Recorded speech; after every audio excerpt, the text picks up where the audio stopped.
Good afternoon. Good afternoon, everyone. You're welcome to the debut session of Inspired by Flow. And it promises to be such an amazing ride.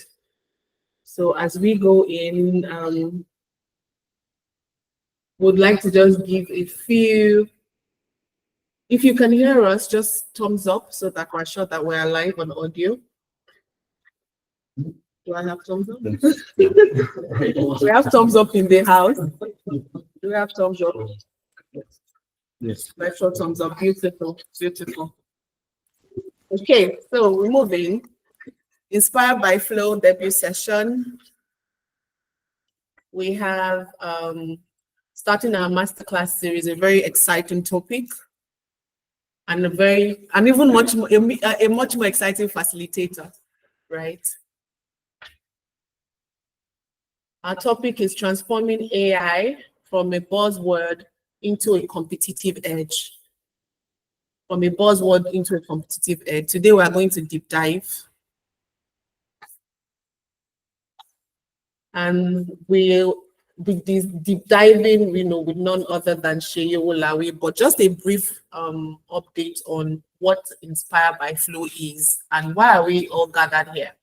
So Inspired by Flow is a flagship public-facing strand of Flow Noel series, right? So this is where we get to bring the lot of bright minds, just to come in and share with us, right? It's a way of upskilling ourselves, upskilling our minds, right? Brought to you by Flow.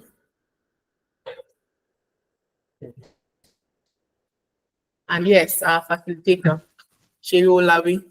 He doesn't really like to have his bio read. So we've asked that he can maybe unplug his headphones at this period while the rest of us take it all in. But Seyi Owolawi began his career in banking before transitioning into FMCG at Reckitt Beckminster. But his compass always pointed to creativity. That pull led him to DDB as an intern, then into other creative powerhouses such as Noazak, SO&U, and ultimately back to DDB as an associate creative director, where he collaborated with some of Nigeria's leading minds.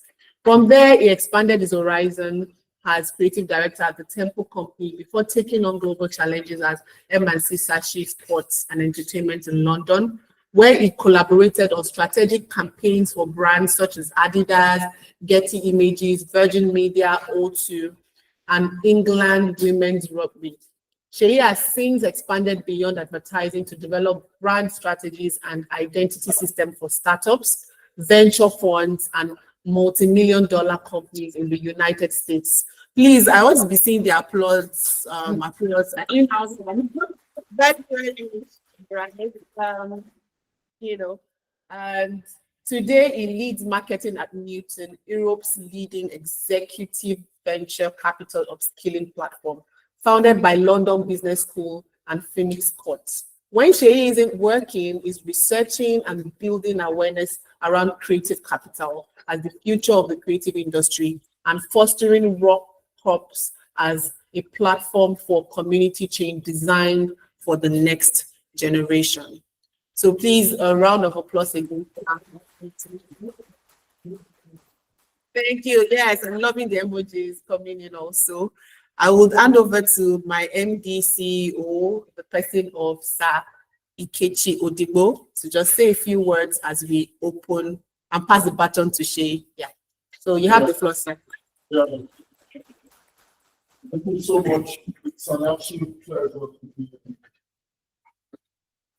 having this session, Seyi, and I tell you what, if there's one thing I have learned, it's about what Seyi stands for. It stands for not just the knowledge side of things, but the do it, how to do it side of things. I believe Seyi is one of these very finely honed professionals at the cutting edge of technology. It has a good blend of creativity and innovation at the very core of his professional ethic. And I'm so excited. You know, I remember when Seyi joined us at the previous agency, I used to call he and his tag team partner, I think, was it I or Ishola, the professionals, because they had this knack of, you know, they just got us into this overdrive of knowledge sharing if they were not already fully booked on some pitch project or the other. We found out that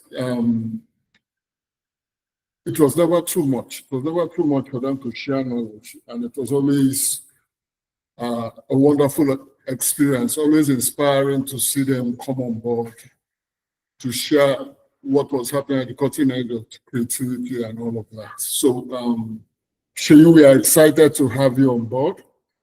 I will look forward to this session because we realize that we are going to share not just the practical side of things, but also the innovative side of making AI a competitive advantage. So I'll just pass on to Seyi to kick off the session. Thank you. Thank you so much. Thank you so much. Yeah. This is actually incredible. I hope everyone can hear me well. Emojis if you can hear me. All right, awesome. Thank you. I guess one of the best parts about getting to do this, when Ikiti was just talking now, he said, I like to do it. And for everyone here who doesn't speak Yoruba, it turns out that my name, if you translate it literally, actually means to get things done. So I blame my parents and grandparents. Okay, the name is just do it. Yeah. So it is what it is in a good way. So thank you very much, everyone. If I were to say that there is no better way, can you see my screen too? Thumbs up. All right, fantastic. Like, there has never been a better time on earth to have this kind of discussion. Because if we're being honest with ourselves, the grind set is returning. The grind set in the scheme of working 9 a.m. to 9 p.m., 6 days a week is becoming a status symbol once again, like 72-hour work weeks. And as this continues, we have to be clear about the fact that if it is by working the grind all the time, half of the world should all be millionaires by now. But perceptive work is what rules. And that's where platforms, opportunities, or models like artificial intelligence can play a role and become an advantage or an edge for us all. So this entire talk, which I have abbreviated the title to be the Buzz Shift, is what we're going to go on. And I do encourage everyone, please drop in the chat if you have a question while I'm speaking, if you didn't hear something, if you wanted me to go back and speak about something, but we'd have time for questions at the end. I would like to apologize beforehand that it turns out that my visual diet of the past week has made its way into this discourse. So you might see imagery that seem to speak to one time or one point in time. I guess I've immersed myself in that for too long, and that has impacted everything we'll see. But in a good way, I promise. All right. There's this expression that comes to mind when everyone talks about artificial intelligence or AI and all of this happening around us. And this is it for me.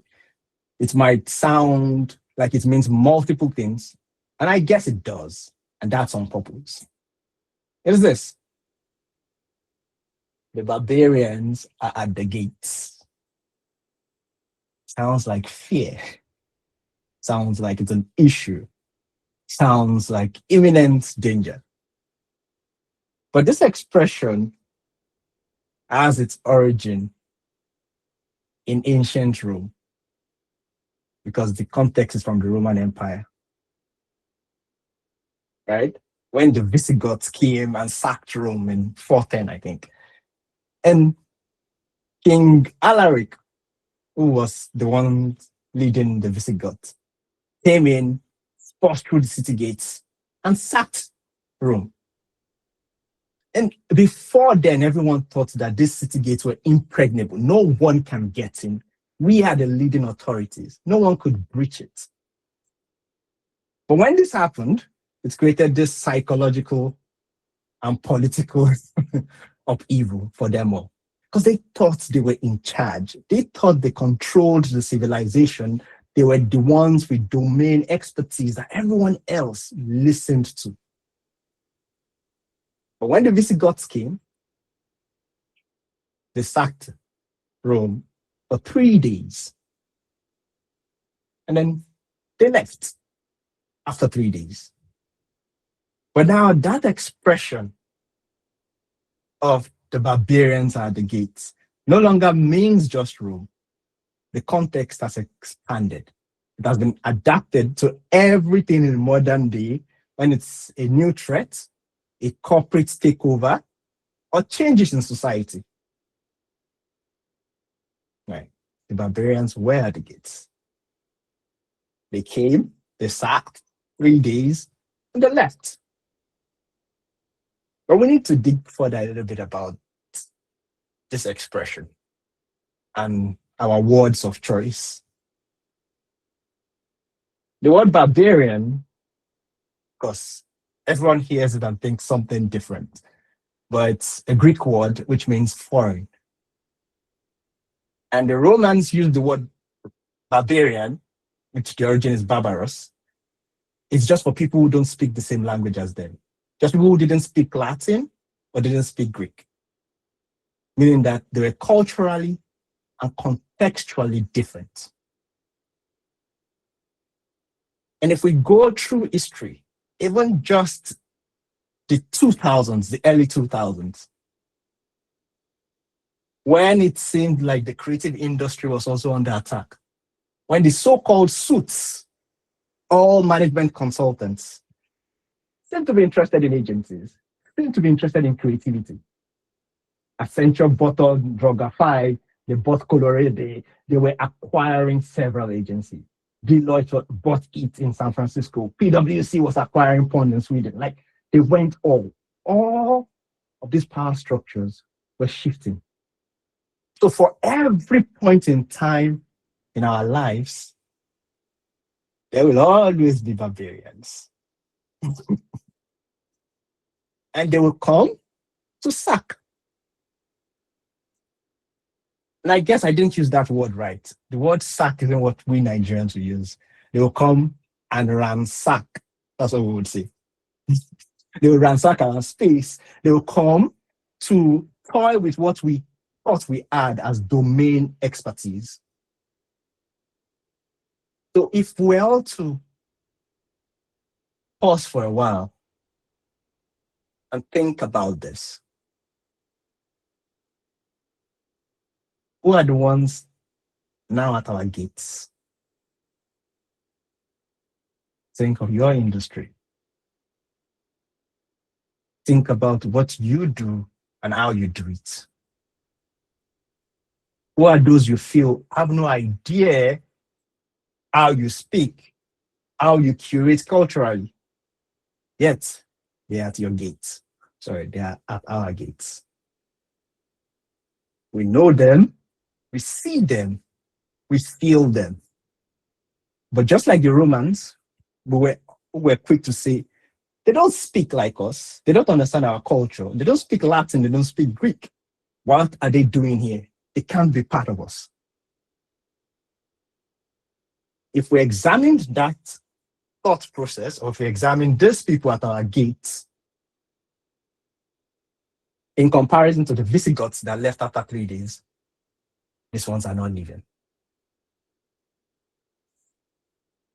If you paid attention to the Cannes Creative Festival this year, you would notice that the largest spaces, the biggest spots, and stages were very well dominated by tech companies. And the creatives were there, but they had smaller showcases. Because the creativity, which is superbly important, is still kept front and center and kept in the spotlight because it legitimizes and creates humanity.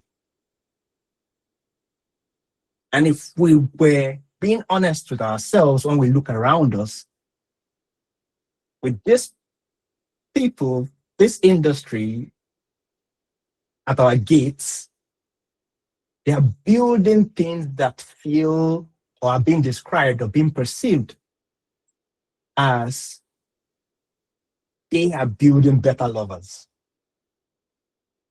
They're building things that people are perceiving like, no, this is far better than what humans can do.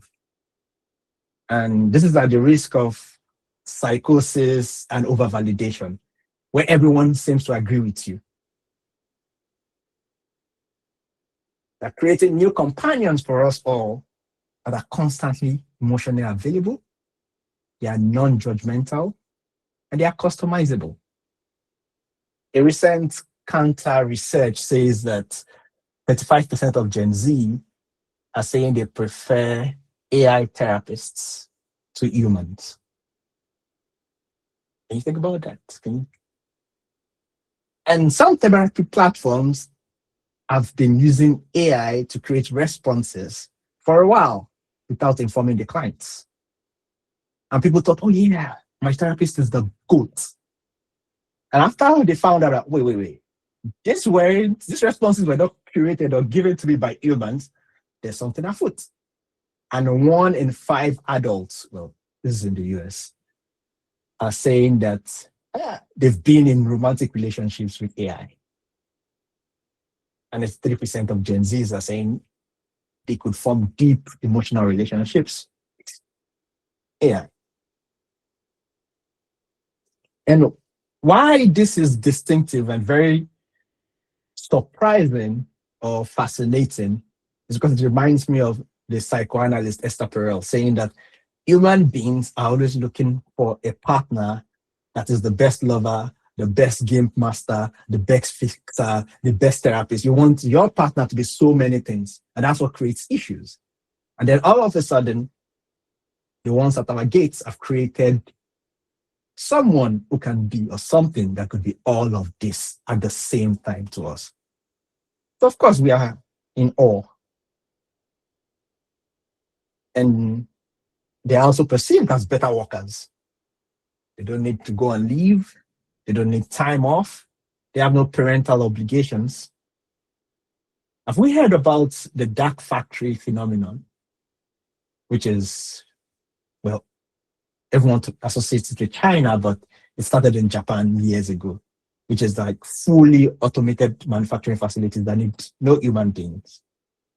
And since people are not needed, they can switch off the lights.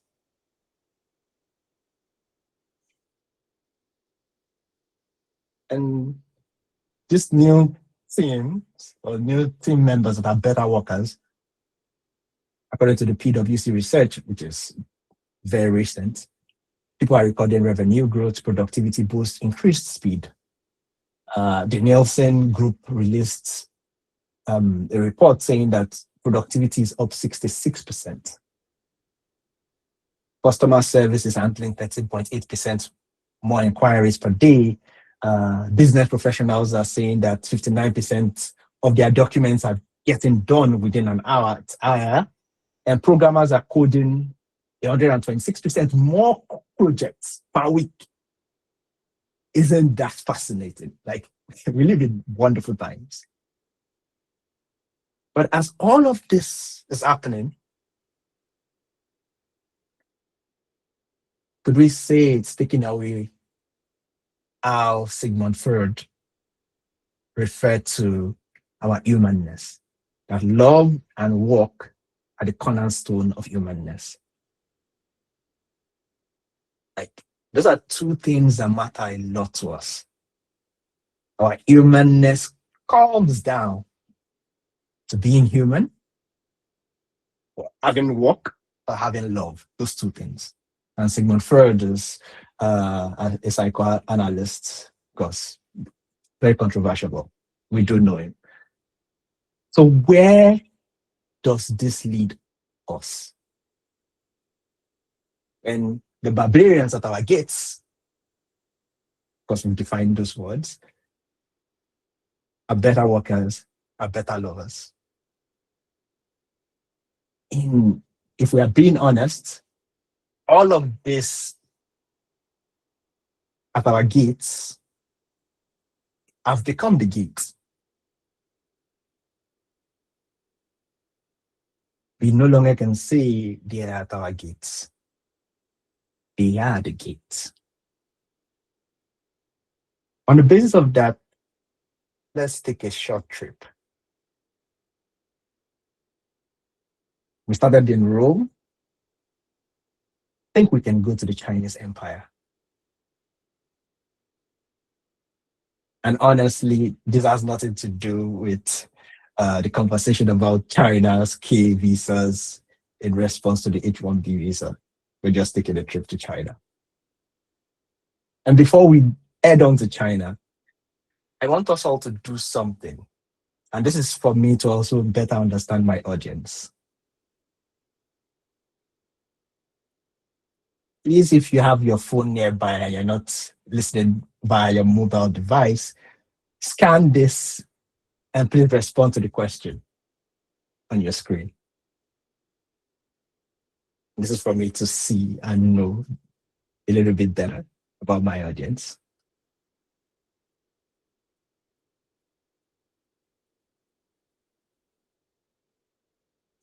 All right.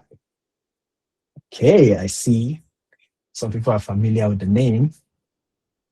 So if you've not been able to scan it, what you would see is a question asking if you're familiar with Suji Lian. Okay, good. Good. So I can see the response in real time. Thumbs up if we are done, and we can go on. I'm guessing most people have responded. Awesome. Thank you. I'm sure lots of people had to fight the urge to not put this into one of their AI agents to give them the response. All right, fantastic. I like how some people responded, who the hell is that? I like that response. Okay. So that poll is done. Now I know how to better tailor my responses than some parts of this conversation we are having. So Lian was also known, or who was also known as the sleeping dragon. And through history, he pioneered something called the empty fort strategy. I can never do enough justice to, the tale of Suji Lian or the legends of Suji Lian.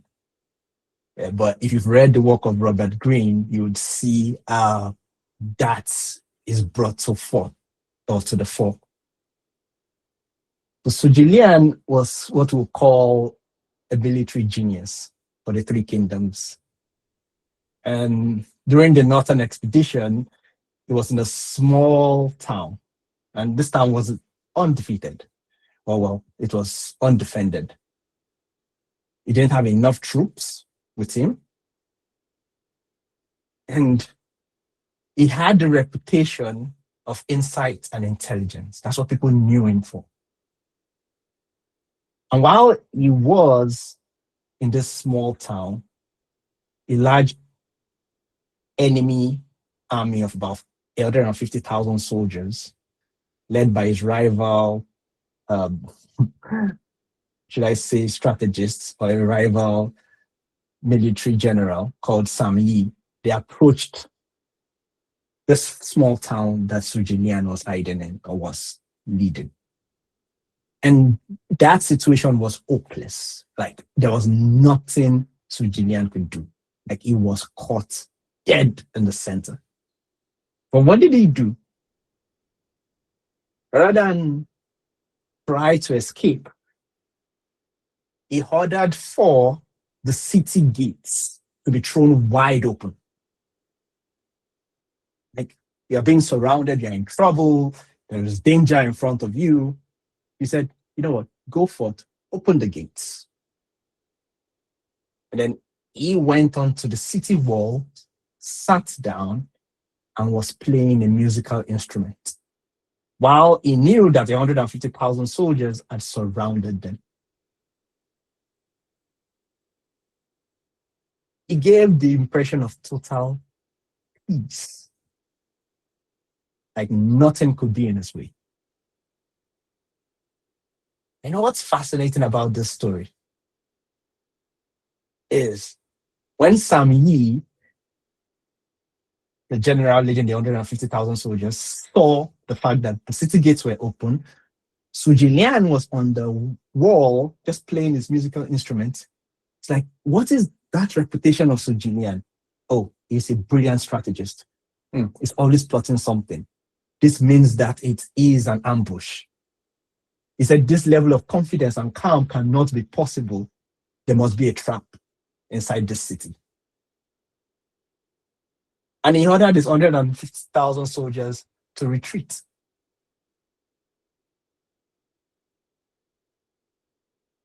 Sujilian leveraged his perception. And when we look at the so-called barbarians at our gates, we let them in. And we use what we have, the perception, the ability to curate perception, ideas, and leverage our humanness and our lived experiences. We use all of that to our advantage. So let's move forward to the AI spectrum. Reminder, the barbarians at our gates should be let in, but we must be ready to be masters of them, knowing how they think, how they perceive, how we can make them act like what we want them to act like. So Jillian was able to make Seyi to act how we wanted him to act, just by mastering him. The next phase of this presentation, of this conversation we're having, is being interrupted by a quick commercial break.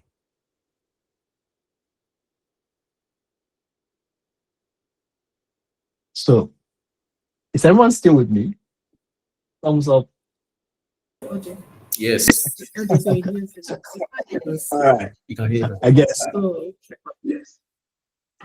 Just like our whenever we're watching anything on every platform, this commercial breaks will just come out of nowhere. We've got one too. Can you see it? Is it playing for you? yeah.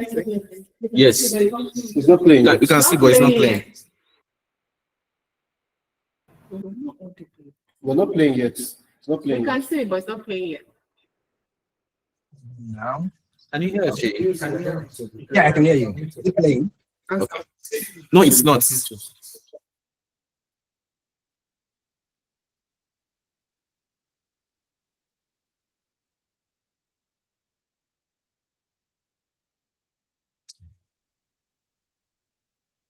I guess the commercial break wants to not be commercial enough. Give me 1 second.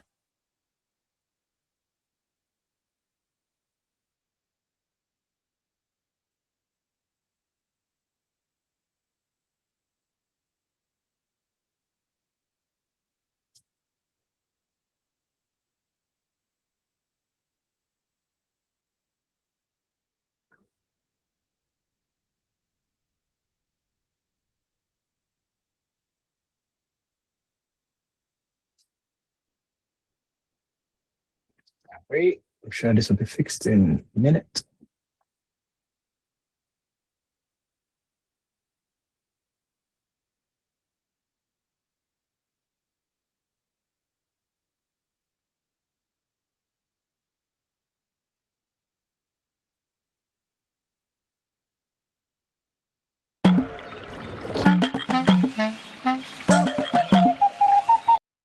Well,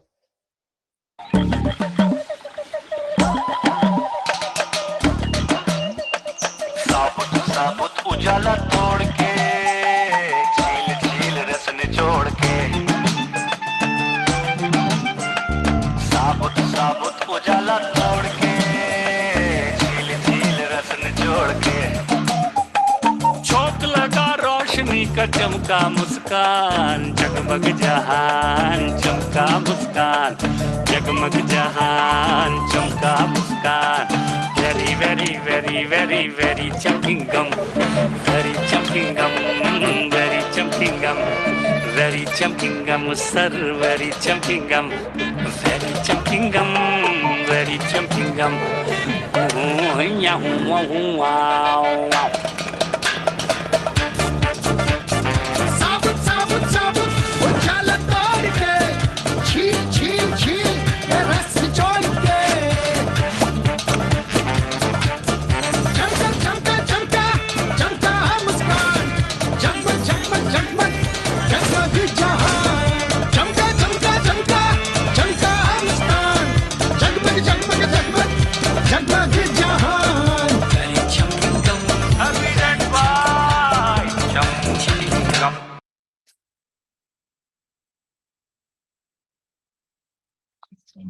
that's human creativity at work.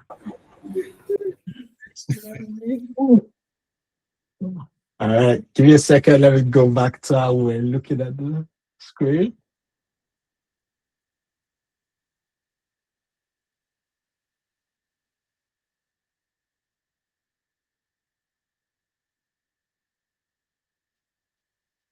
I hope we're on the same page so far. Just checking in.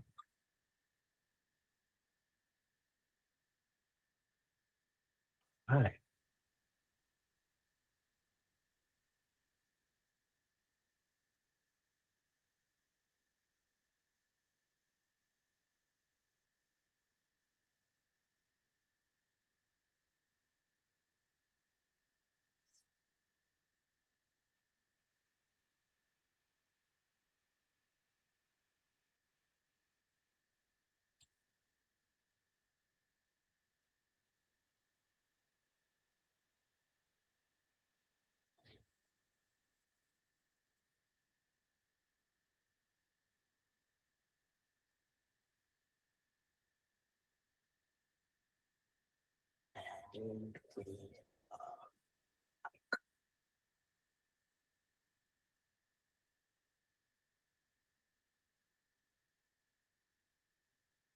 And we're back. I'm sorry, we can see.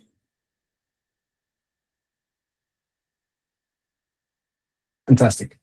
So now, let's talk about this AI spectrum. Every one of us on this virtual call or in this virtual room, we are somewhere across the spectrum. So there are 4 of them, and every one of us falls into one category across the spectrum. Doom, gloom, zoom, bloom. And this is how every one of us in one way or the other looks at the barbarians at the gates. And this isn't original to me. This is by Reid Hoffman in his book called Super Agency. So if you do have some time, do check it out. Doom is everyone who thinks Skynet is afoot. End of days, Terminator. Extreme pessimism about AI as an existential threat to everything and everyone. From doom, we have gloom. You're skeptical of the benefits, You focus on the disruption it might create and the inequality it will ultimately create. Just like how all new technologies do that. Then we have Zoom. We know some countries in the world that can easily be associated with this at every point in time. Move fast, break things, ask questions later, but that's the way we should go. That's the way innovation works. You're overly optimistic about it. You want to accelerate development without concern for any of the risks. And we have Bloom, that believe, or those of us that believe that AI can amplify human capabilities. And if there are risks, we should manage them thoughtfully, as there will always be risks with everything. 11 days ago, this research was released. And this is how ChatGPT is being used by people across the world. 28%, I'm just approximating, for writing, 28% also for practical guidance, 21% to seek information, which is basically the new Google, and 7.5% for technical help. So the biggest slice is using it to write. So you write, you critique your writing, or you communicate, or you translate, or you summarize points. That's what people do a lot of times. But if we dig a little bit further, and this is where it gets even more fascinating, there are 750 million people using it weekly right now. And 73% of people are using it for things that have nothing to do with work. Only 27% are using it for work-related tasks. Think about that, 750 million people weekly. That's of this month. This is the latest stats. That's an average of 122 million people on a daily basis. And if we went back to Q2 of this year, it used to be 270 million people. And if we went back to June of last year, it was 53% that used to use it for non-work things. And I think only 47% used to use it for work-related tasks. So right now, the non-work-related tasks has gone up.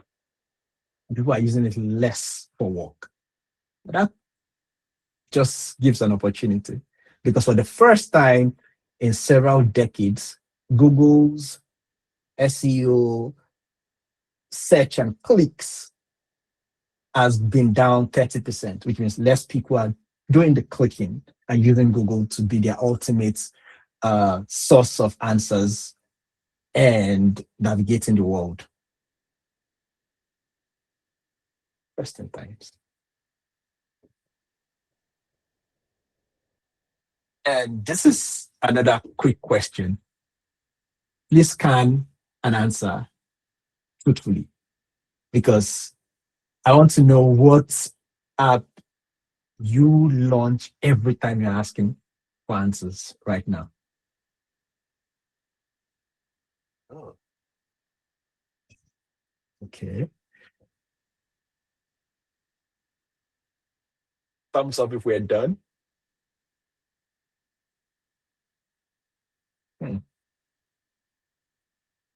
Right. Ah, fascinating.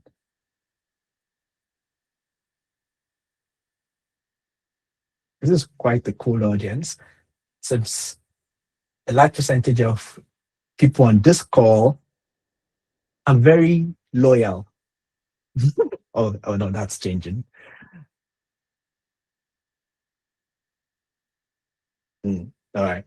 So the figures of 750 million people now using ChatGPT is still kind of ringing true. So we have a split. 50% of people on the call use ChatGPT, 42% use Google, and 8% use Claude. Claude is pretty good, but for some reason, I don't know why majority of people don't gravitate towards it. Well, for non-work use, but lots of work use is what Claude. Oh, now it's okay. The numbers are changing. Now it's even. It seems lots of people on this call still go to Google and ChatGPT. All right, fascinating. Thank you for that. Because the reason why I asked that question, I did allude to it, is that That information was from May of this year. There's a 30% drop in click-through rates from Google. And that's in comparison to last year, which is why, well, of course, ChatGPT is also building all the functions, becoming a marketplace into one platform. But as all of this consistently happen, and as we've looked at it, that people are using this more and more, or using AI more and more for everything they do in their lives, if you take out anything out of everything I say today, this is the most important one, the slide. Like, it is the most important bit about AI adoption. This is what we should all pay attention to, because we're all creatives on this call. We should not overly outsource how we see and how we perceive things. Google used to provide information for us, and we drew connections from all of that information. For AI right now, the foundational ones, the foundational models, and the wrappers built around them will provide opinions. But you and I ultimately have to be the judge, jury, and executioner of where we go, what decisions we take, and how that implies or affects us or the lives of people we build for. Earlier this year, this is what we've all seemed to be obsessed about after Andrej Karpathy posted this on Twitter. And a new workflow where the primary focus shifts from actually creating, but just following the flow of artificial intelligence. Like, you give into the vibes, you embrace the exponential effects of all of this and what it could create, and you forget that there should be code or curated thoughts behind what you're creating. So you just prompt, you wait for it to generate, and you iterate. But if we are being honest, because of everyone in this room and what sets us apart from how majority of people execute, and based on our unique talent, we can't rely on just vibe coding. And if we vibe code, or we fall into this trap of only focusing on the vibe coding, we would always build things that have no curiosity or have no security on the back end. But we'll get back to that, because everything we build has backdoor access. And if we tap into this vibe and we use it for work also, we'll create things that are not safe. But in order to also do this better, even if we decide to do it, this is where we should be thinking, because this is where our superpowers will always shine through. This is the approach we should favor, is the context code. And the more mainstream term that is being used for this is now context engineering. This is how we build better. And this is also how we bring business processes into our use of AI. It's where our authentic intelligence shines through. And we've seen a lot of this, but sometimes we're like, well, why do I need to bother about it? But it does matter. Because if the world is becoming a world of, yes, everyone can prompt, but there should be people who are context engineers. And that's all of us here. And this is the most obvious use case of it.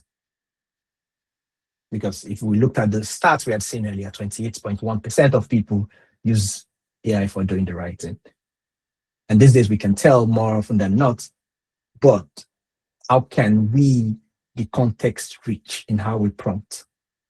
Because that's how it matters. And if we were to bring this down into our industry, creatives talk about uninspiring briefs all the time. And the same goes here. You need to give inspiring briefs embedded with the right context for you to have the best results. Most times people will be like, oh yeah, write me a LinkedIn post about creativity. No, you have to be more context rich if you want better outcome. And in the use case of being a creative or working in an agency or working anywhere, I think this is the one bit I can say, which is like, when a copywriter and an art director collaborate. There is nothing that makes a copywriter write better copy than an art director putting copy in there. Once an art director has created the copy, the copywriter goes, oh yeah, then now you have to work harder, especially if the copy makes sense. So if you're an art director on this call, can you confirm that that is actually true? Because when you see that the copywriter has created the copy, the copywriter is like, oh, I'm trying to get the ideas. But then the designer who can prompt well and is context rich will create content that makes sense and fills the void.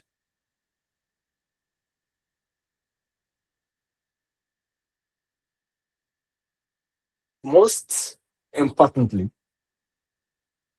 is that we need to start small. I do have an incredible level of affinity for the word small because the best teams I have worked with is a team called a small studio and small teams of people consistently. And it is the new favorite way to play the game and win. And that is what is being favored by majority of corporate organizations making a difference today. It's small. And by start small, you identify and begin with a low risk operations in your processes. Like, no matter how large your organization is, every organization can be broken down into different smaller units or smaller processes. And we always have to start with the low risk operations processes. That's the best way to adapt and use the barbarians at the gates. So if we were to pick an agency, we have the creative, the ones who think they know all the answers. Business, the ones who ask all the questions. Operations, the ones who question all the answers. And then we take each department and what are the low risk operations processes. There will always be brainstorming and ideation. There will always be client liaison. There will always be research. There will always be proofreading. There will always be quality assurance. There will always be like all of this are processes.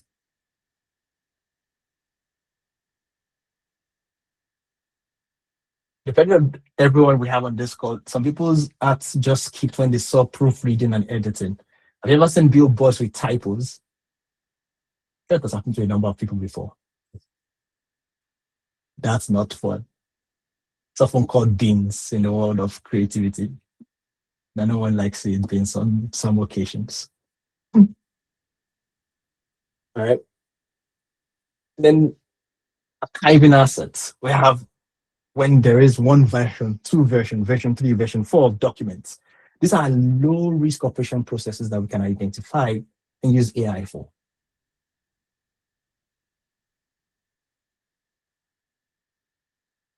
Brainstorming and ideation. Our enemy at first used to be this blank white piece of paper. Like, so where do we start from? But it just turns out that because of how the mind works, our mind works in the Brownian motion. Something collides with another thing that don't make sense together, but separately looked at from afar, they make sense. AI can work very well for that. We can get our what ifs flowing quicker, and then we can tastefully curate the conversations to arrive at something that is humanly authentic as a destination. The majority of us on this call might be familiar with FigJam, but it does an interesting work for us when it comes to a white piece of paper. I just play this very quickly, just see, and I hope the majority of us are already familiar with it, but low risk operation processes. That's in kickstarting the brainstorming session. Please tell me this, please, now. Oh. Yeah, it's cute.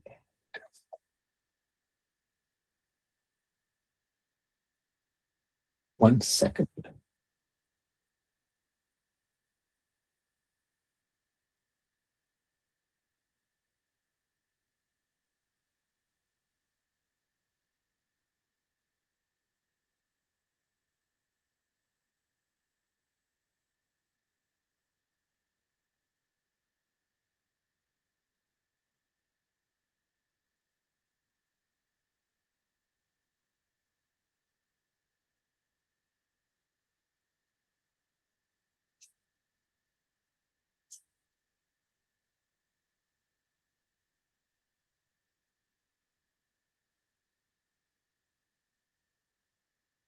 Do you see it now? So you can see my screen. Oh, awesome. Yes, you can see, but it's not playing.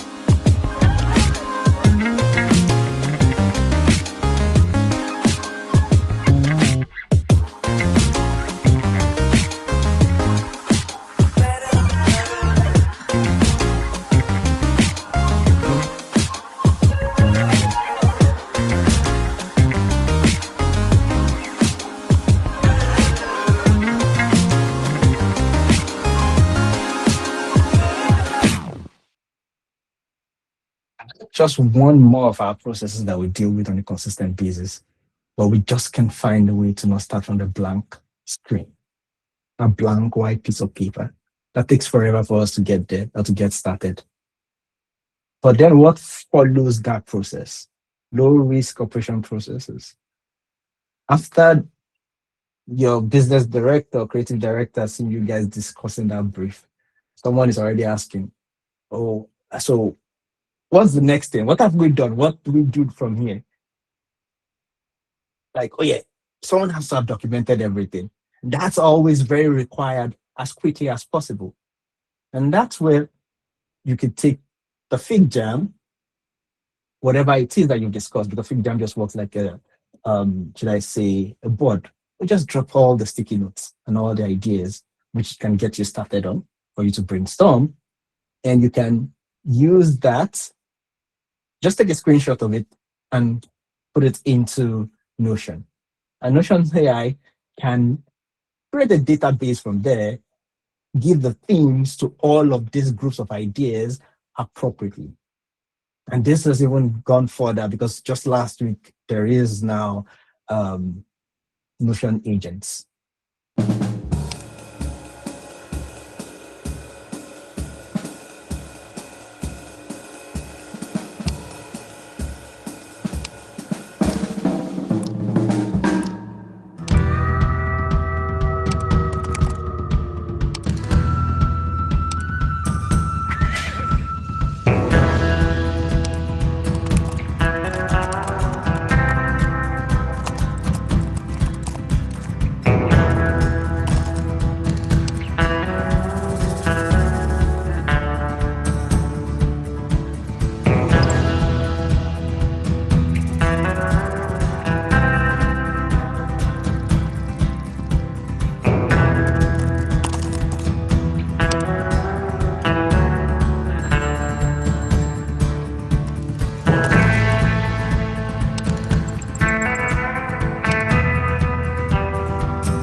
If you notice, this isn't client facing, this is still even on the internal level of our processes that we can use things like this.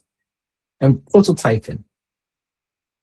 Like, this is my favorite use case, honestly. A number of years ago, I was sitting in the kitchen's office and I was presenting this idea. Probably Ayo probably of this guy probably was also in the room. And if you know Flow XO, you must be like a bloomer with an unbelievable level of curiosity. As part of this campaign, there was this proposal of a conversational AI. And in order for you to build a conversational AI, my goodness, back in the days, just a few years ago, I'd how to create a conversational tree, a decision tree, script all of the conversations that, oh, when you click on this, it says this. When this doesn't work, it does this. It was insane. But right now, whatever it is you are building with Lovable, with Base 44, with Claude or Replit, you can have a prototype of, you have an idea. You can have that built before, well, close of business is our favorite expression. You could create a prototype that people can look at and say, oh yeah, okay, this is what you are thinking. Oh, that makes sense. And one of the best use cases for this, in my opinion, well, on my own personal levels, I was having lunch with a number of people, and this guy was talking about the fact that he had discovered that certain words in different countries mean different things to different people. And then he was just having a conversation with someone and said a word, and this person said, oh, why did you say that word? And I said, no, this is what it means in my culture. And Ben said, oh, okay, I understand. A few hours later, he was called to HR's office and he was sent a letter of like, oh yeah, you harassed someone or you offended the emotions of a member of our team. And he was like, wait. I only said this. This is what it means. This is what I grew up with. This is what I understand. And he was just joking around like there needs to be a centralized database of words in certain countries and certain contexts, and people should understand it. And I was like, that's fascinating. Then I got home that night and I was like, just proper context.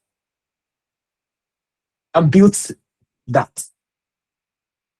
Like a functional prototype of that. But that's the beauty of it. Like conversations can go from idea to working prototype in record time now. And for the creative industry, this is something we should lean up. This is part of our processes that we always take for granted, but we can optimize in the age we live in. This is another example of something that myself and members of my team have done, which is when we create work for brands, we know for a fact that we are always very unhappy, that's not the word I wanted to use, when we see maybe how the digital agency has adapted, the copy they've written, the tone of voice they are using for the brand, even on the client side. And we think that we've already given them a Bible of what this identity can be. And in this situation, we had crafted the identity of a brand. And of course, we created this guideline. But instead of giving them this guide document, what we did was took foundational model, ChatGPT, use the appropriate content or context to tell it, this is what you do. This is the brand. These are the laws of the brand. This is how this brand speaks. This is everything that's important to the brand as based on the identity of the brand. And we took the API from that and plugged that into Replit. All right. So we extracted the API from ChatGPT and fed it to the cloud IDE, which is integrated development environment. That's what things like Replit are called. And we prompted it to build auth, which is like having the opportunity for people to log in with security details and provide a visual feedback loop. So we shipped this to the digital agency, which meant that for every time they were writing on behalf of this brand, they could easily test it and know what are their scores in terms of tone of voice. Does this match? Is it witty enough? Is it sarcastic enough? And we built that once and shipped it forever, which is the SaaS model. If that was for a client, you could have been charging for it consistently. But that's one use case. Otherwise, on the creative side, you're complaining, you're like, oh, this isn't what we built. This isn't being consistent. The colors are off, the lines are off, the words are off, when you can easily just build it. And this is one example of looking at this low-risk operations. This is on the creative side of the department. They can build that, or we can build that, and it's not difficult at all. All right, and that's quality assurance, which is one of the things we were trying to look at as low-risk operations that we can always build for with AI. On the business side, prospecting. What are those low-risk operations in the process? There's so many, whether it's brief translation, whether it's the meetings, whether it's to finding proposal to negotiate. But we have to identify those things. If we're familiar, if we've been using it, that's great. When it comes to finding out people that are interested in you, so this is a simple demo I think I did this morning, or no, yesterday, and it took 4 minutes. I was like, oh, maybe what I put on LinkedIn, maybe people are interested in it. And I was like, you know what? Perplexity owns this browser called Comet, and it just did this.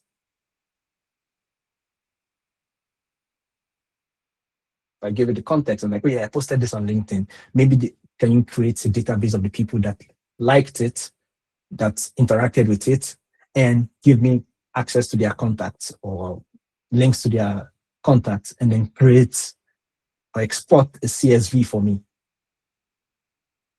So imagine what this does for people on our business team. They're like, oh yeah, these are people that always engage with everything we put out there. Can we extract information on them and we can prospect them? And this is me prompting my browser and going away to do different things. I'm not staying on it, but it's a low risk operational process. And so it's going through everything, everyone, and is pulling all that data for me. How effective can this be for people in the business department? Does that have low-hanging fruit? All right, so I'm not the one who's doing the clicking, it's doing the clicking. But we don't have to spend the entire 4 minutes looking at how I do that work. But it is just the beauty of things that we see and what's possible. Let's just forward it. And that's a list of people that have interacted with that, and there are links to all of their accounts and where they work. And that can, and my additional prompt was now, okay, download this as a CSV for me, which can become a database that I can refer to at any point in time. Low hanging fruits, low operation process that can be optimized. All right. Meetings will be the death of us. In some situations, there are so many. Oh yeah, yes, we know. Thanks for that feedback and that. Like, we have meetings to discuss the meeting about the last meeting we had in order to move forward, and that is very, very, you know the word, for the majority of us creatives. But there's so many things that are lost in context based on the conversation, based on how someone has recorded it or what words were shared. And I think that this is also a low risk operation process that can be optimized. All right. And it turns out that Notion does a great job of that too. Whether it's Notion you want to use, whether it's Granola, but this is all just identifying those low risk operation processes that we can always optimize.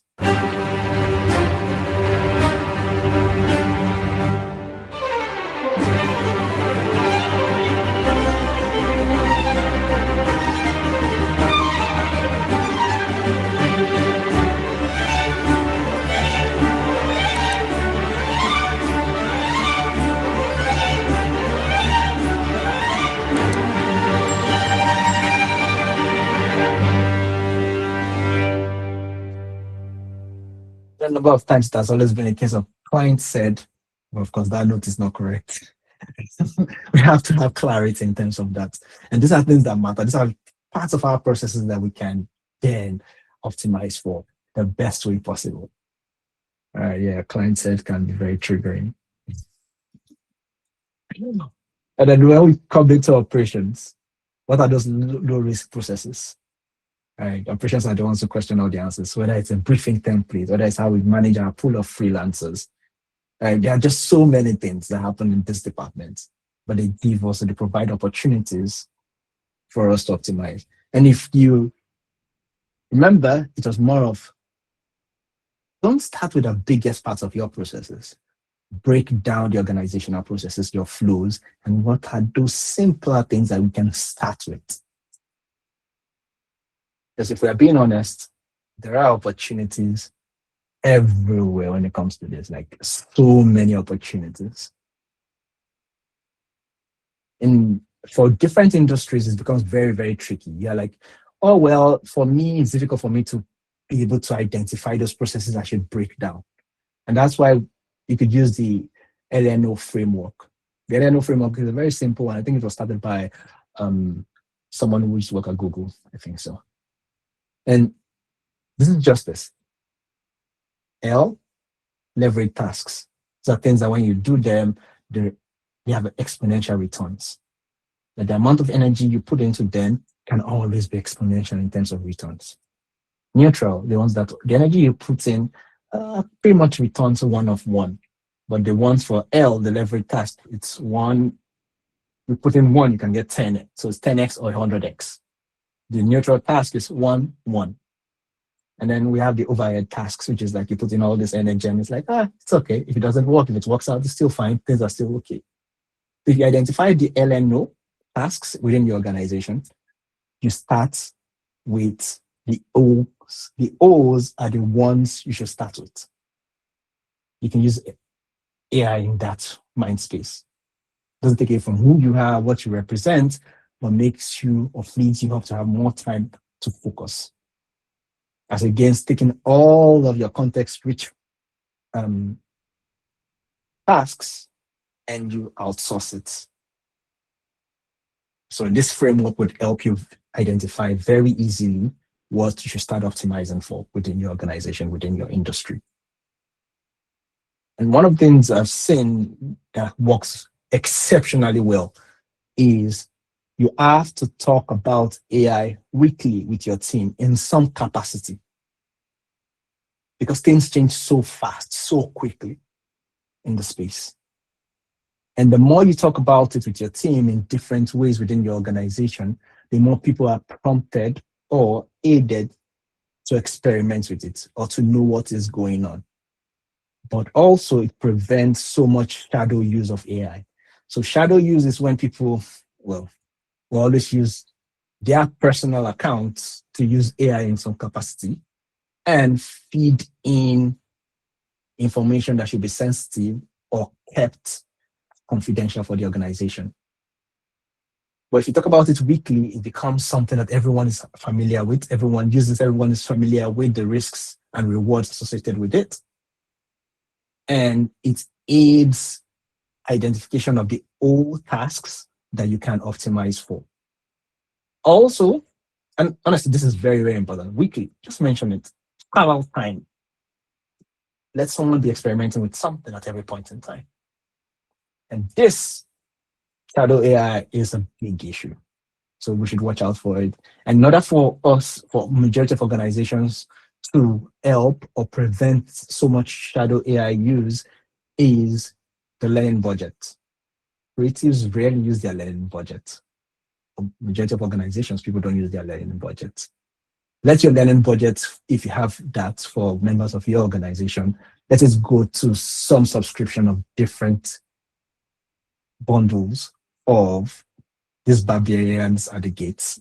Like go to some of these platforms. Let members of the team have a subscription that allows them to confidentially use information when they need to and intentionally use them to experiment.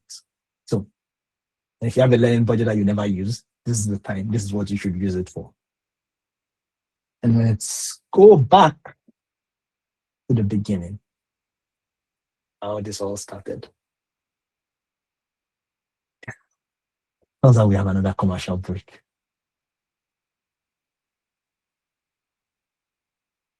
Good afternoon, son. Want to take a guess why I pulled you over?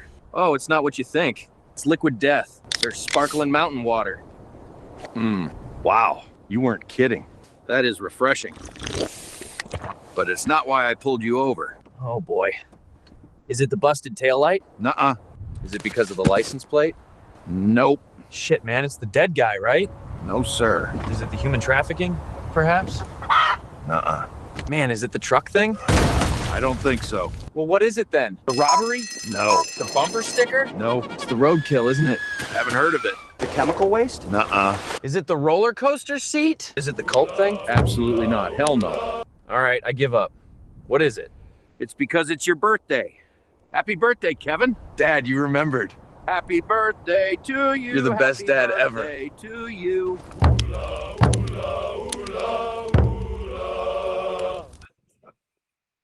Bottom's AI course. All right. Back from our commercial break, the barbarians are with us. Remember how we defined barbarians in the origin word. But what we need to do is to tune strategically, like Sujilian, what we looked at earlier. And we must never forget that AI optimizes for efficiency, but you and I, we optimize for emotions. That's where the real difference is. That's where the real power and leverage comes from. On the basis of this, the future is human first, but will always be, because of the times we live in, AI powered. It just depends on how you look at it and how you use it and how you leverage it intentionally. Thank you.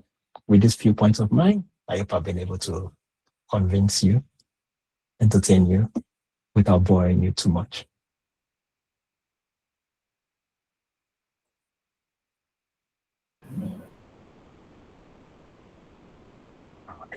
Yeah, it is recorded.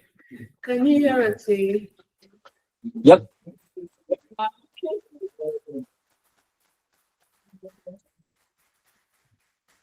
Thank you so very much. It's been a very, very full session. Very full session. The floor is open for questions. We have a couple of hands raised. Our moderator, Biose, would call randomly. In-house also will take a couple of questions. But let's start online first. Let's start with our virtual audience. Thank you so much, Seyi. Biose, please, you can have, we have how many hands? We have Joshua and Precious. Okay, let's take Joshua's question first.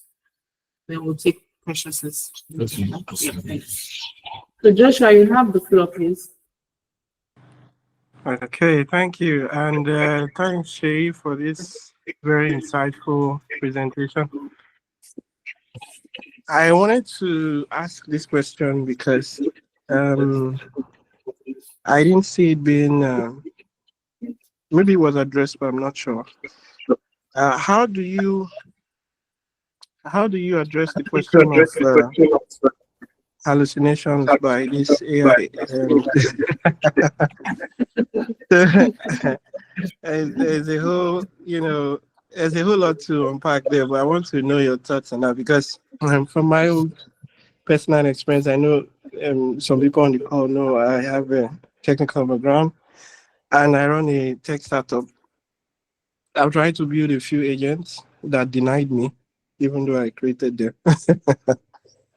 So, and I've had situations where, I've had to fall back on human oversight for tasks that I once delegated to AI tools due to hallucinations, adding things I didn't ask it to add, subtracting things I didn't ask it to subtract. There are lots of memes around how when you tell an AI agent to draw a box, paint it red, and then add rounded corners, it will change the box from red to yellow. So just I would just like to know your thoughts on that. Thank you. Thank you so much, Joshua. Of course, I know Joshua very well, which is a great thing. I think, in my opinion, that's why I said that we should optimize or often choose the Eleanor framework. Like before you use AI for your leverage tasks, you have to be ready to contend with a lot of mistakes and a lot of issues. And that's why I always moved it to the O task, which is the overhead tasks for majority of large or growing organizations before we now take it on to L, leverage tasks. But what I've seen people do in a number of instances is that they use one AI or another AI to check the work of the first AI. So they use a platform for like Make. So you automate that when OpenAI's ChatGPT executes the task, it passes it to Claude Sonnet to fact check it before it now creates it as an output for you. That is a longer way of getting whatever you want to get done, but it often feels like that you have to always check that consistently. But on the flip side, because of all the new models that are being used consistently or being created consistently, they are getting better, and the hallucinations, which is, well, of course, this madness, it's getting more reduced or getting a little bit under control. But the fact that it will go away, I doubt that it will go away totally. For most times when I want to also create something, I would pretty much I wouldn't trust ChatGPT's first response. I ask it to talk to one other one, and that other one's response is the one that I will now like, okay, maybe that is the truth. So I think 1,000%, we have to use AI to monitor AI. And to just add one more layer to that, it's this situation of like people trying to recruit, and all recruitment letters or cover letters are written by AI. And then the organization is also using AI to read the cover letters that have been written by AI in order to make a decision at the end of it. Also, where is the authenticity? But let's be honest, AI will always optimize for the averages. And that's where the issue is. AI thinks that based on historical data, these are the things people should do, and these are the things people should use consistently.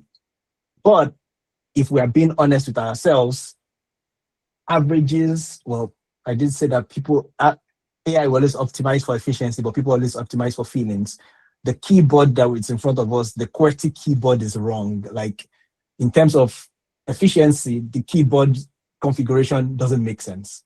But it's optimized for emotions because of it was for typewriters, and people used to feel so much pain when they used to have to type with the Coleman and Jovax keyboards, like, and all the key configuration. Like, but efficiently, it doesn't make sense. This keyboard doesn't make sense. But in terms of emotionally, it does make sense. So I think, Joshua, you have to use an AI to monitor an AI in order to get a response that you can slightly trust. But also, some AIs are better for certain things in comparison to certain things.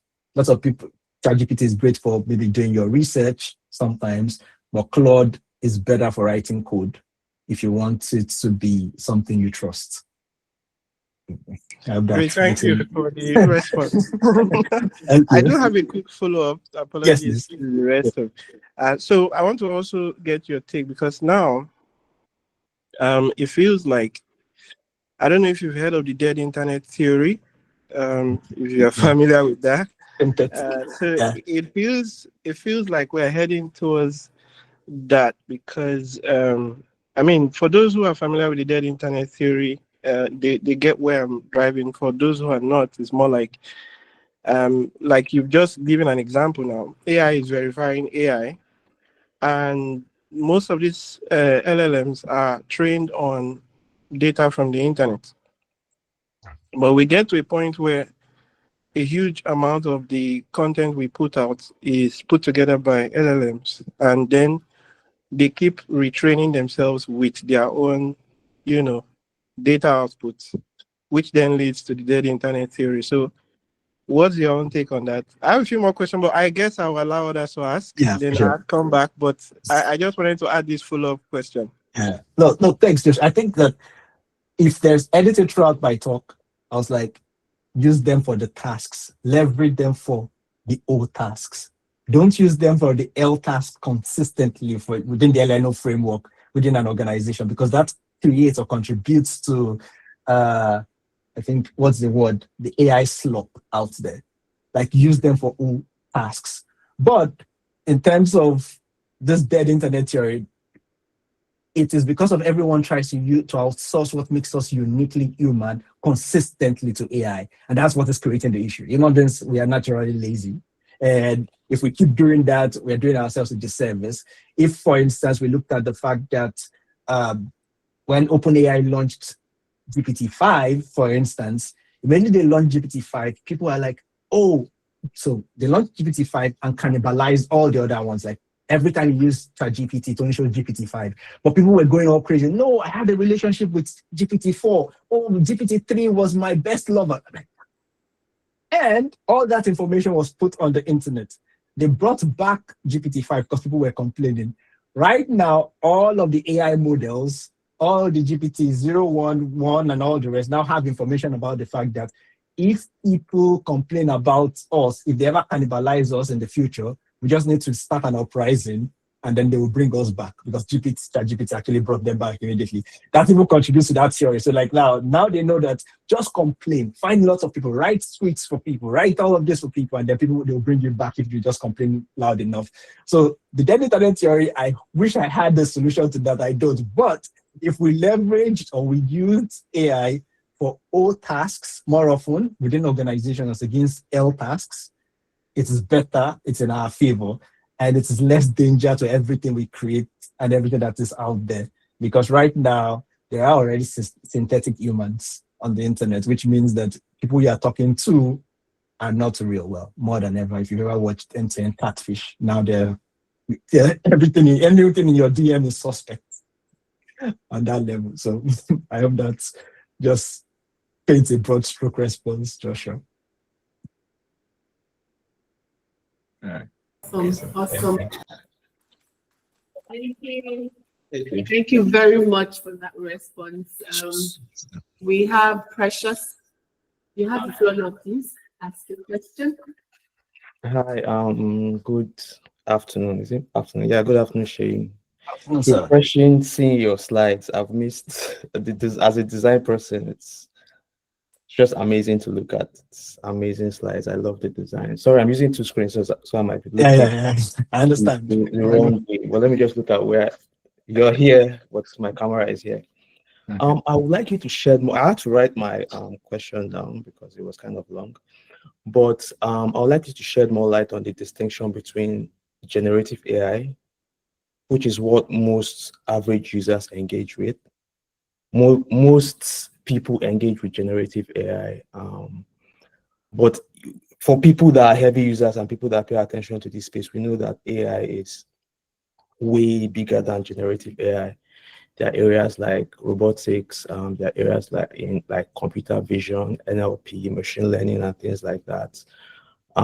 So I wanted you to shed more light on the distinction between that, because most average users and most like creatives were used to generative AI. So things like ChatGPT, all these large language models,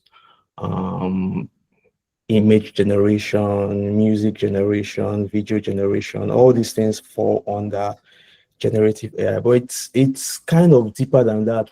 Things like robotics, for example, self-driving cars, things like speech recognition. Like if you watch the Apple's keynotes and Google's keynotes, I mean, your headphones can now do live translation, and someone can be speaking Spanish and it's translated. That's not generative AI. That's like deeper than that. That's NLP. So I'd like you to shed more light on this. And I think it will also be a good practice when people talk about this thing to actually add this caveat that they're actually talking about generative AI, because it seems like generative AI is what's getting all this hype and all this buzz. But AI in itself have been in the background. It's been used in military for years, like drones striking people. I mean, these are artificial intelligence at work. It's been used, in some of these industries, self-driving cars and things like that. So I'd just like you to shed more light on that. Thank you. All right, Precious. I think this is an incredibly deep question, and this is something that should be a whole discourse on its own. But because of how the world works and how everyone focuses on what everyone focuses on in their day-to-day, because if this is a session for deep learning experts, that's what they would focus on. But honestly, generative AI is what everyone uses. if the Turing test has been in existence like forever, and that was being able to like machine being able to game humans and be having levels of awareness even up to the level of human beings. And even if we talk about generative AI, which is what everyone is obsessed about right now, what Sam Altman has been telling us and has been trying to sell to us as it's going to be here is even it's AGI. That is AI that has a sense of being. That's even on a different level. And that's even where everyone is trying to go to. And that's where everyone is obsessed. People thought that GPT-5 was going to be that, which wouldn't be just generative AI in that sense, but something that has a level of awareness on a different scale. But when we talk about like deep learning, speech recognition, unfortunately, that wouldn't be what will make mainstream conversations, because that's not what people use on a consistent basis. AI has been part of our lives since like forever. We've been talking to Alexa since like forever. Google have been using it in the background since like forever. Majority of all our intelligence or most of our technology comes from the military. And all of these are very, very different, but their use cases and how they affect everyday people will be very, very fascinating or very different or distinctive. Robotics, goodness gracious. I was reading an article yesterday, which is the fact that software was eating everything for lunch, dinner, and dessert for a while. Now, hardware is eating everything up. Like everyone is investing more in hardware right now because of the level of robotics intelligence that now exists. And so, honestly, Precious, this is an incredible question, but I'm not sure we can unpack it right now. But the distinctions are varied, are very widely varied. And I'm sure we can always talk about it even some more. But this is the world we live in. A majority of every one of us for our day-to-day use cases, generative AI is what we would always use. And that's what we would always focus on, unless we are deep subject experts working in different industries. Awesome. Thank you. Thanks, man. Thank you very much, Seyi. Thank you very much also for the questions, Precious and Joshua. On ground here, I don't know if we have any question. We have one here. So please tell them your name. They really can't see any face, so tell them your name and yes. I have a short one. All right. Hello, everyone. Am I being heard? Yes, I think I can hear you. All right, my name is David. I run an organization that solves problems with what we do is give software to solve problems. That's what we do.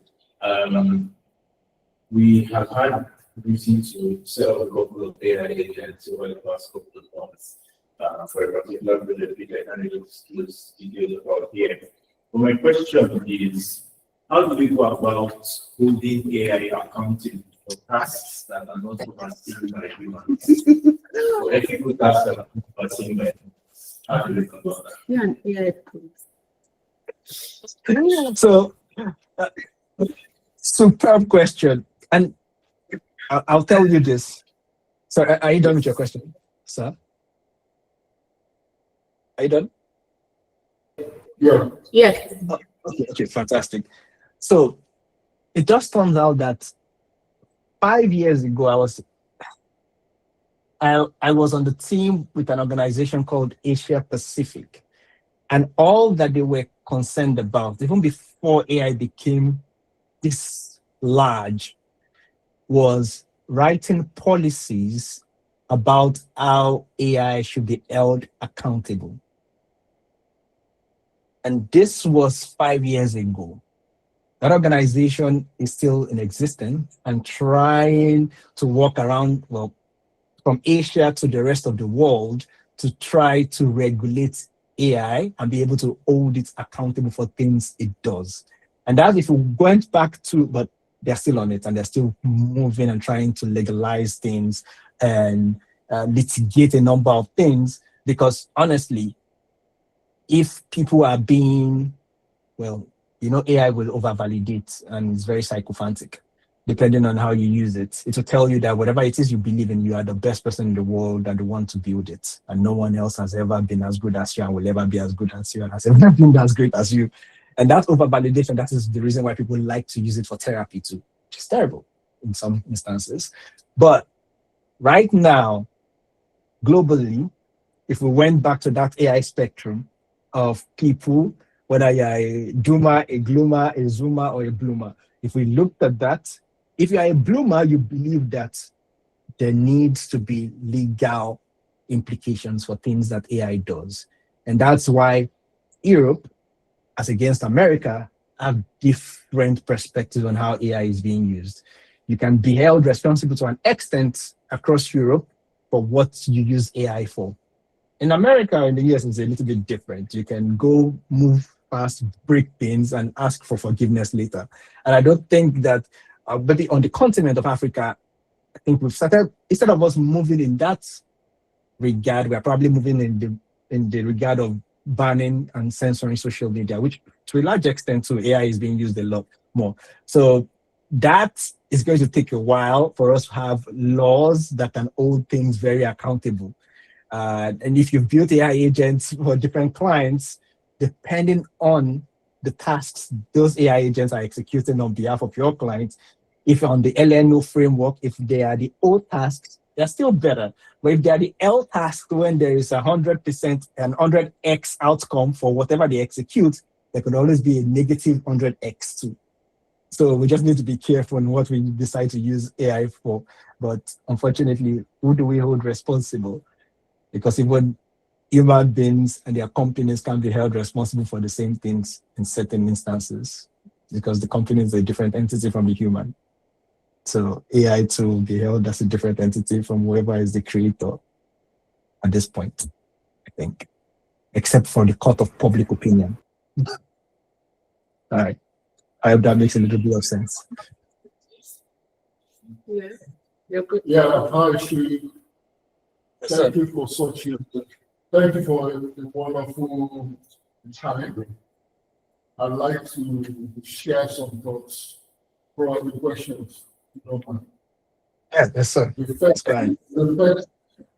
I believe, for most of us, what we probably want to secretly do or privately do is, and that could actually be the first assignment we have, elaborate, intentional assignment we give to our AI platform, is how do we migrate from being in doom segment to being in the doom segment, from the doom segment, moving on to the what we call it, the zoom and the gloom segment.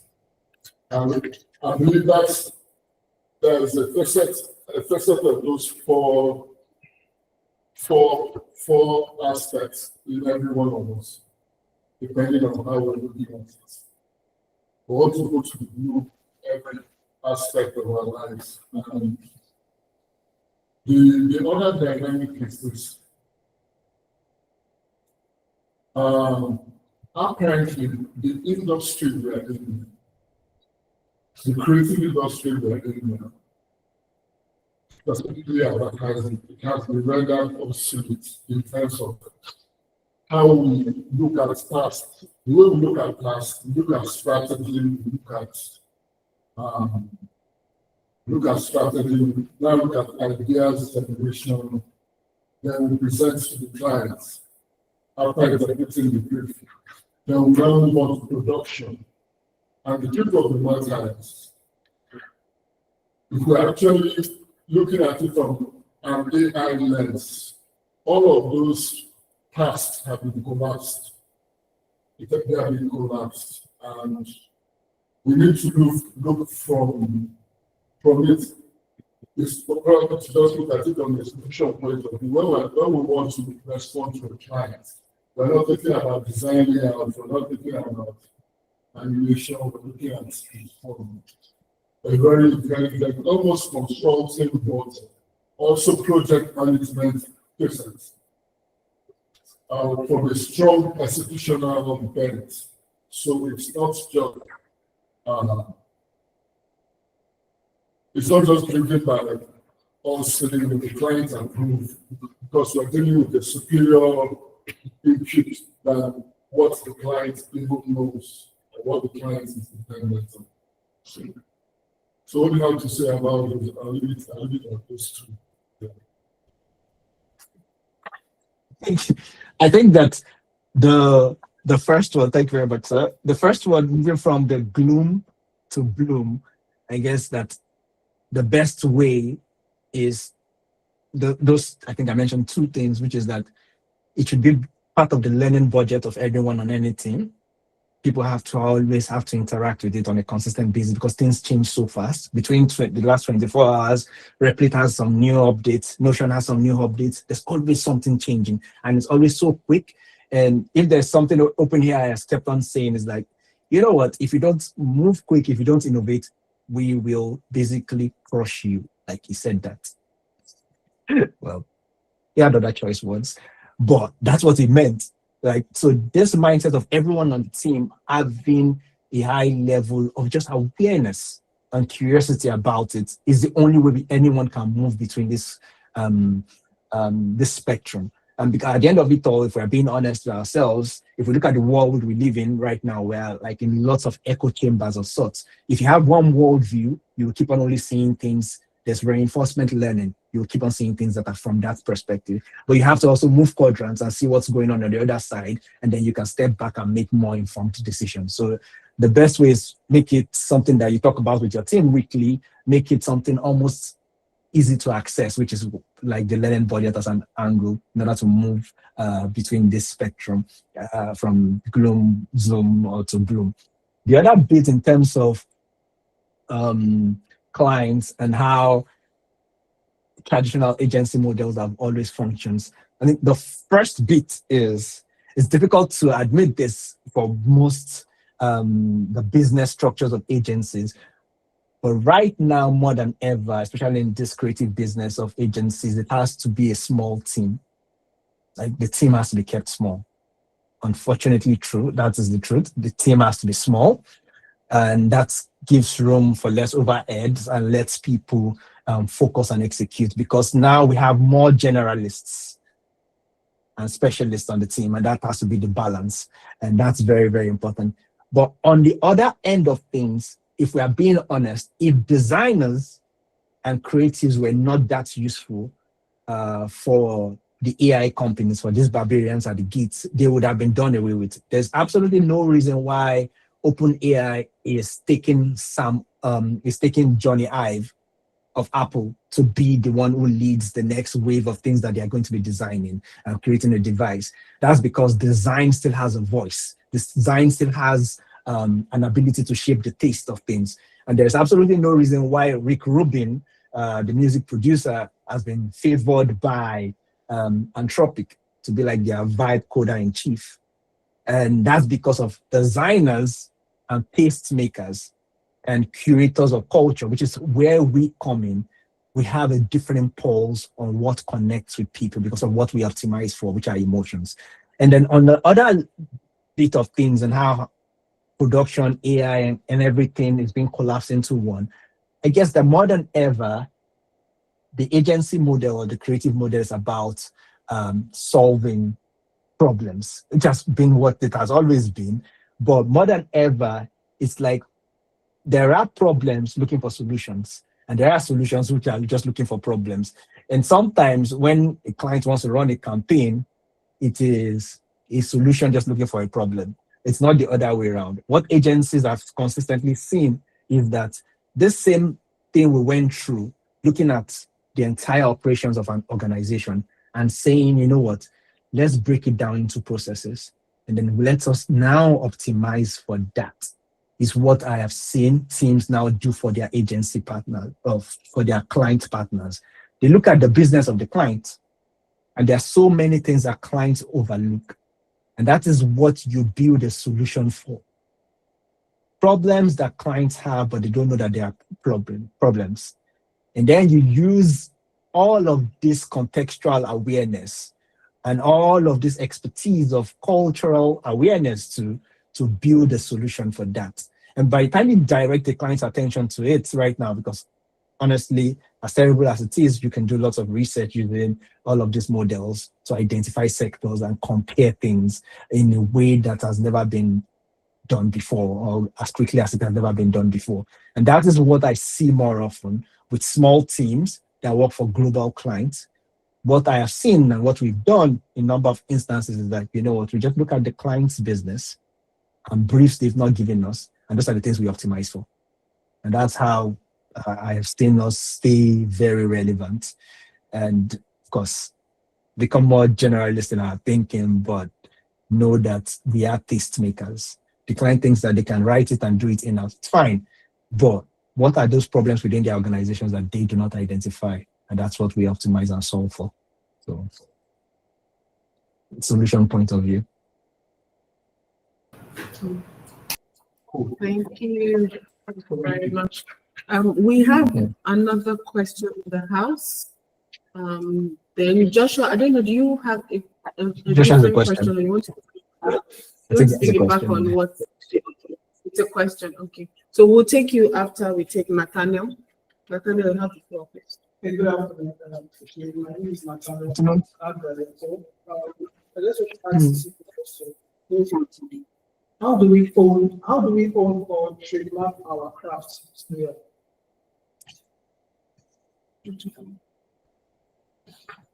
Can you expatiate on what you have in mind about trademarking the craft?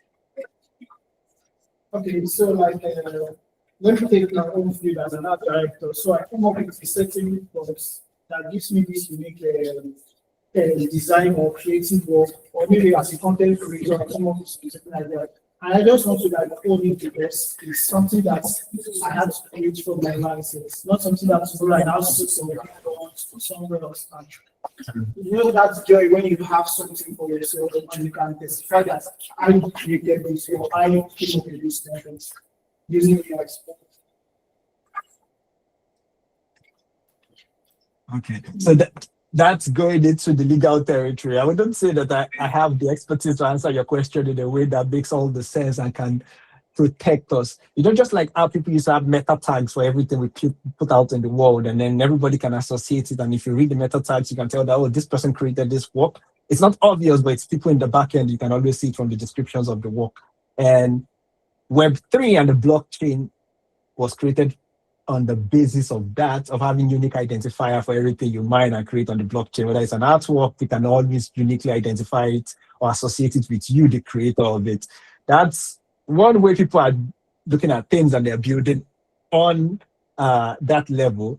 But honestly, more than ever, the ability for anything that is done and created and put out there to be scraped and used. Right now, there are no laws, except it's only big players that can always fight the other big players. But between you and I, everything we put out there is being scraped in some way and being used in some way. Let's not kid ourselves. As long as it's put out there, something is scraping it. If we go back just a few weeks ago, it was possible for people using ChatGPT to see other people's, if you search via Google, you could find people's ChatGPT chats. Well, so to speak, things that they have said, they had searched and they had used. And that's to just tell you the level of insanity we are playing in. And that's why I will always say LNO framework, when you use AI to a large extent, the O's are the things you should try to focus on. And in terms of trademarking and owning your product, your process, your viewpoint uniquely, or whatever it is, your design, I'm guessing it is like consistent exposure and building an audience around that. That's the only way people would think and identify you with the first source of it. Because if we are honest, majority of dances you see on TikTok, you don't know who started it at first, but in some instances, people have even a platform like Roblox has actually jacked someone's dance style from TikTok and used it in the game. And she had to sue them for a long period of time. And then I think she just got vindication very recently. So, well, I'm not a lawyer, but As long as it's out there, it's being scraped. I hope that makes a little bit of that helps. So I think Joshua, you have a question. Is it can we be quick and we round up with that? Because we have stretched Seyi. Yeah. I guess we don't get this opportunity often, so I will make the best of it. Yeah. So my question is around the biases that some of these LLMs create as we use them, and these biases are like created, well, maybe intentionally or unintentionally by the training data and the large entities behind the LLMs themselves. But how do these biases affect us as a continent? Because when I look at how the contribution is made, the decision makers and the large tech companies that define the algorithms that push what content we see on what social media platform, we then just go to these tools and say, hey, create a campaign for me, or create this content for me, or create that for me. But that is done using billions of, training data that is already biased towards a particular worldview, or biased towards a particular country or ethnicity or whatever. So I'm asking my question from the perspective of an African, a Nigerian, who is, trying to build companies or processes around the reliance of these large language models, and probably not realizing that I am building it with the bias of a worldview that I may not agree with, but it's giving me results on that bias anyways, whether I realize it or not. But what's your take on that? I guess that even off the bat, if you prompted it without giving it enough context, the bias will be obvious. Give me a picture of a homemaker, it will always be around someone of a particular race or a particular gender, like straight out of the bat. That's the truth.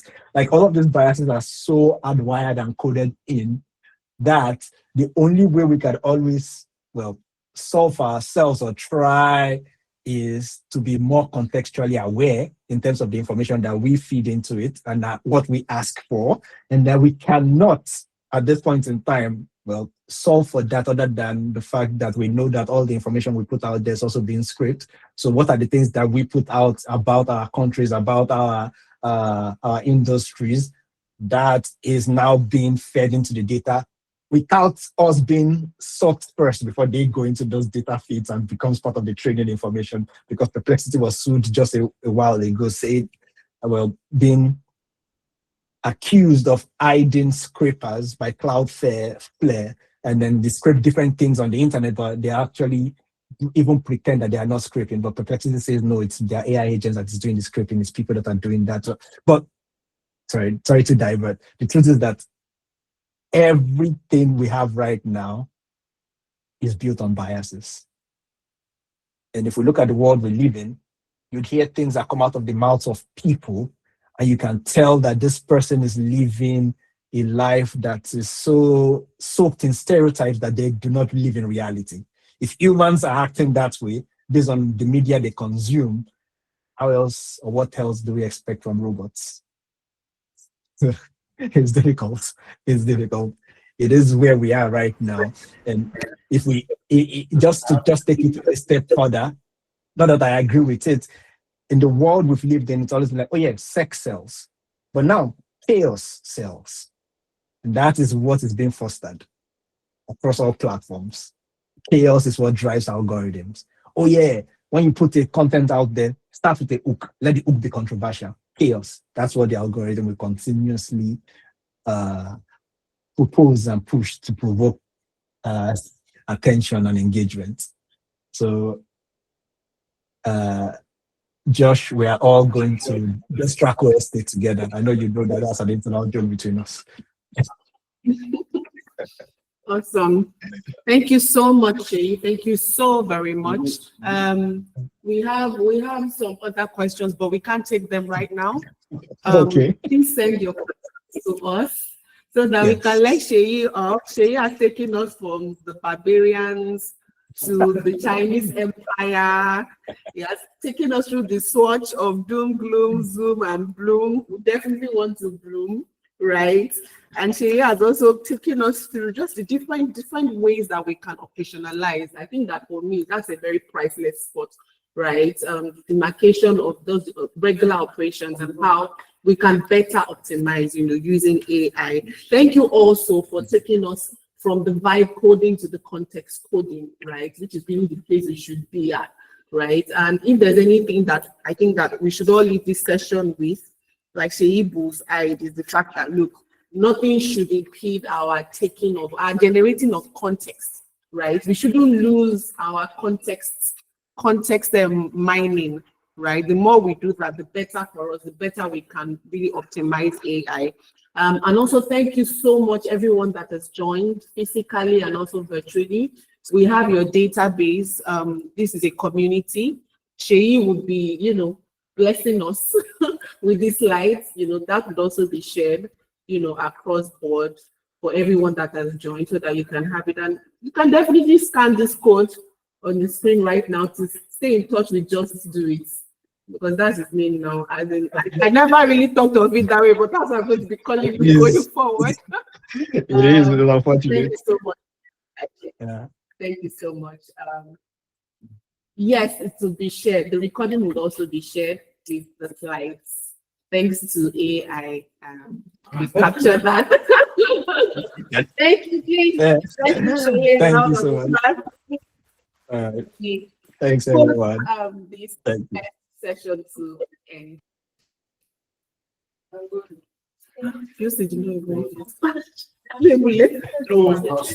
Yeah. Great stuff. Thank you.